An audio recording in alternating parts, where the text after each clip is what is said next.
Are we ready? Are we We ready? have our poses on. Hi everyone. Um, Welcome to the second episode of Def Dem, Defending Democracy. I am here with my colleague Vivian Kasunda. And so today we're gonna look at protecting personal information from exploitation. So in the first episode, Bradley and I were sort of speaking about data mining, right? What happens with these US bilateral agreements where the US sort of takes your data to do any and everything that they want. Um, and so if you didn't see that podcast, please check it out. So now I want us to get into the nitty gritties, right? Protecting your personal information. Um, yeah, Like, why it's important? why is it important? Why are we saying no to the MOUs? Why is it important for the governments to not sign these MOUs?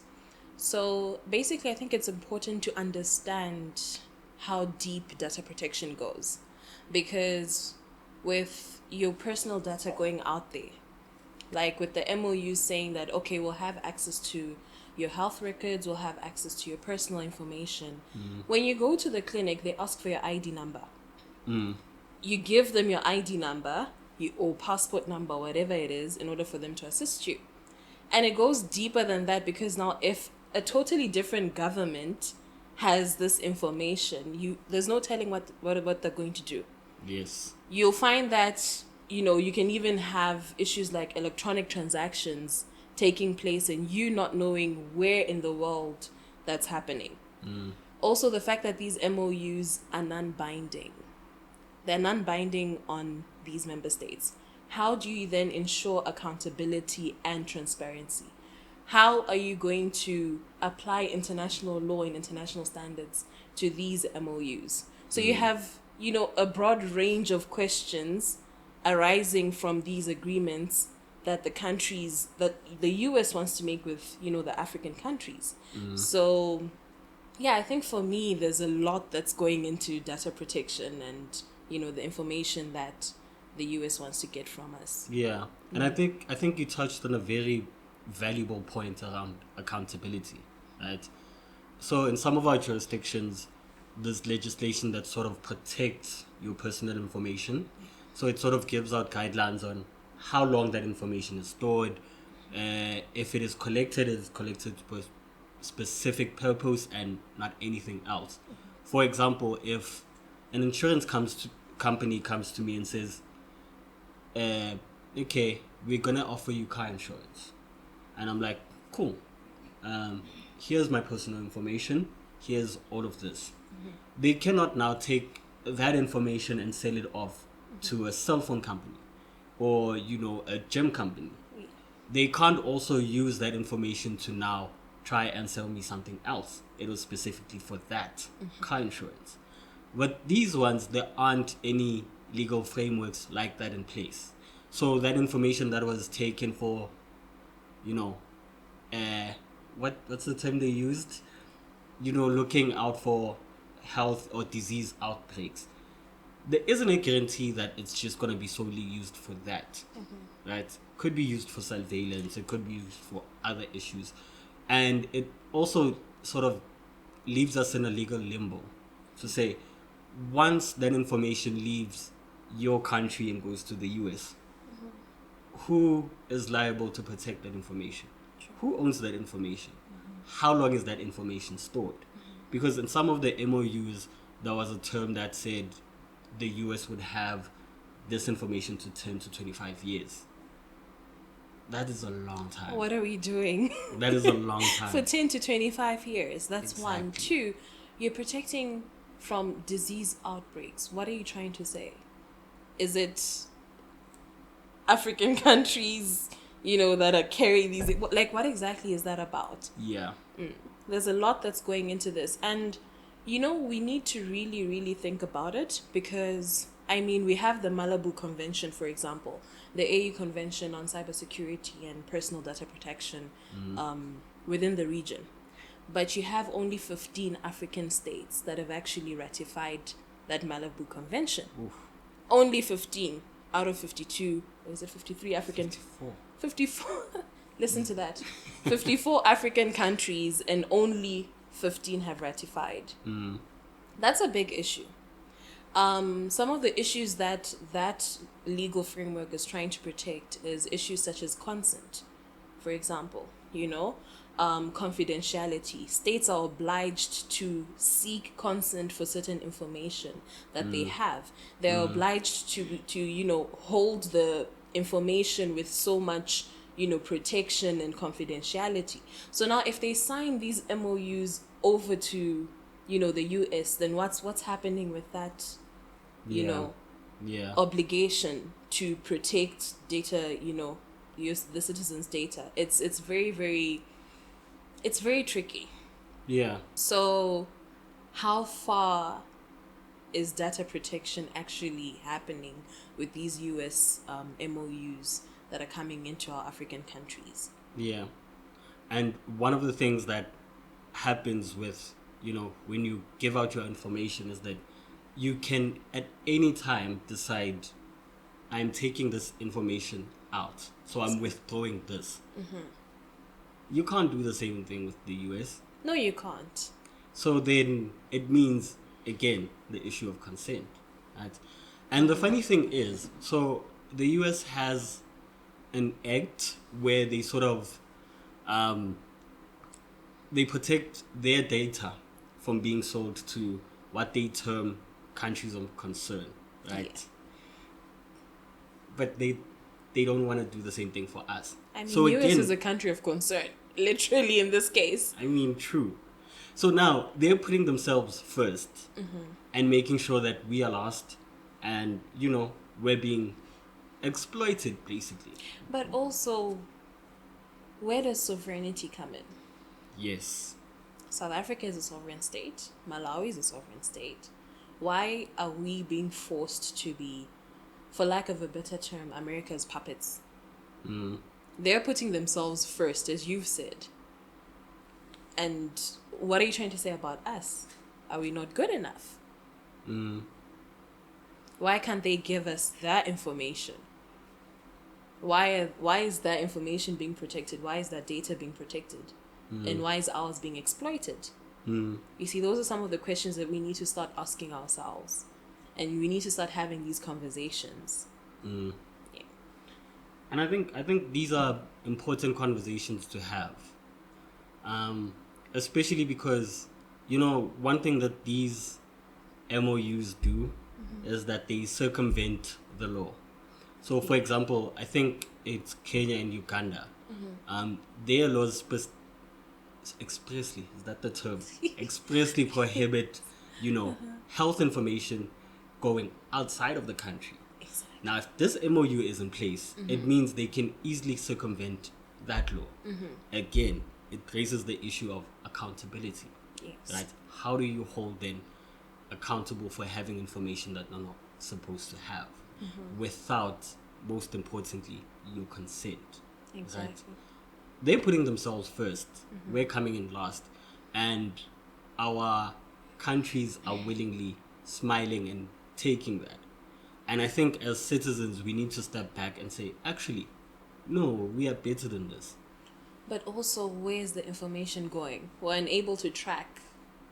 And if they're storing it for unnamed lengths of time, how sure are we that that information is well protected? Information like that should not be readily accessible to anyone or everyone. But also, you're looking at human rights standards. If you're getting that information and you're going to use it against me, then why are we placing discrimination? Are we going back to the times when we were discriminated against, when, there was stigma and all those? Because health information is very personal. Health information is prone to become, information that can be used for discrimination. And for stigma. So why is that information going out? Yeah. We'll keep asking the question why. Yeah. And it raises an issue around, like you said, stigma, right? For a long time, I think in the Southern African region, a lot of organizations, a lot of activists, a lot of individuals have done amazing work trying to, destigmatize HIV. Exactly. With this, there's a TB. risk. Exactly. There's a risk Syphilis, of gonorrhea. increasing. Yeah. You know what I mean? There's a risk of all of that hard work, all of those years of blood, sweat, and tears Yeah. just being eroded. Yeah. All in the name of putting America first. Putting America first. We have a question on the side. Is it a question? No, I just wanted to chip in, as the analysis of this MOU went out in the papers and all. I remember one of the ministers in Botswana said, you guys are just peddling conspiracy theories, for example, with the issue of data protection, he was saying that countries have their own laws which restricts like Botswana has its own laws that restricts Botswana from using data in a certain way, how data can be used and so forth. He doesn't know why we are worried. We are peddling conspiracy theories. There's no truth in this. We are limited by our own laws. It's false. I mean, what do we say to that? Especially around to say, you don't have anything to worry about. We have our own laws that limit government from doing whatever. We've been collecting people's data for a very long time, and it hasn't been a problem. Why? What do we say to that? Yeah. I think anytime government says you have nothing to worry about, you Start definitely worrying. need to worry. Right? And the point that they are making about the laws in Botswana and them collecting information, it's because there's checks and balances in place, right? To hold an individual company, the government, or even an individual person, right, accountable if they misuse the information that they've taken. Yeah. With these MOUs, there aren't those checks and balances in place. So then it means your access to justice is very limited, right? Because once that information crosses the border, it is no longer property of Botswana. It's now property of the US. Exactly. So who do you sue?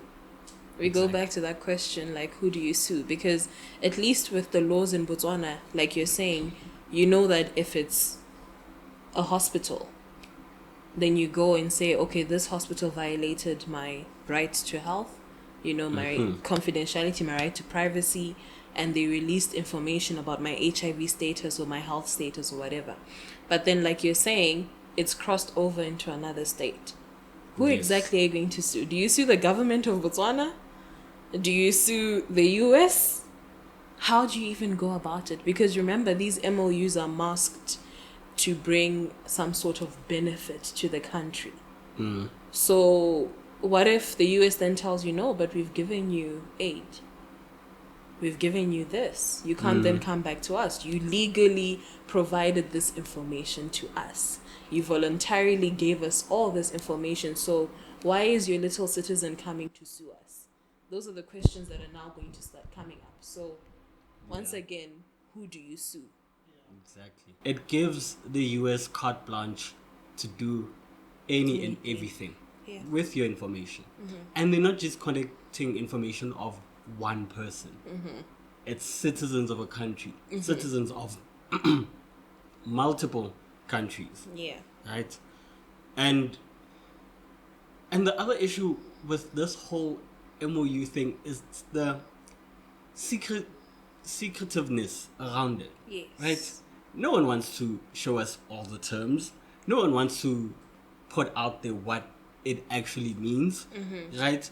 And it goes back to Anna's point around, the Botswana government saying we're peddling conspiracy theories, right? If there isn't enough information out there, what are you hiding? What exactly are you hiding? Yeah, Exactly. that's true. That's And true. it raises a lot of ethical issues. Access to information. Anyway, It's a lot. it's a lot. Yeah. But I think just the takeaway here is that, you know, private information is supposed to be protected. And By it's any- private. Exactly. It's personal. If I decide to give information, I also have, on the other hand, the right to withdraw that information. It gives you power to say, I can give the world this much access to myself, but I can Yes. also take back that access. Yeah. But these ones, you're not giving access, it's being taken away. And you can't get it back. And there's no confidentiality. There's no confidentiality, there's no checks and balances, there's no rules, basically. There's just risks, and more risks. Yeah. And as we're talking about this, it feels a bit more and more depressing. Yes. So I think so that we're not more depressed, any last thing that you might want to say before we end this episode? Countries should protect their citizens' data. I think that's all I can say. I think, like America is putting America first, it is time Africa puts Africa first. Yeah. With that being said, goodbye and see you in the next episode.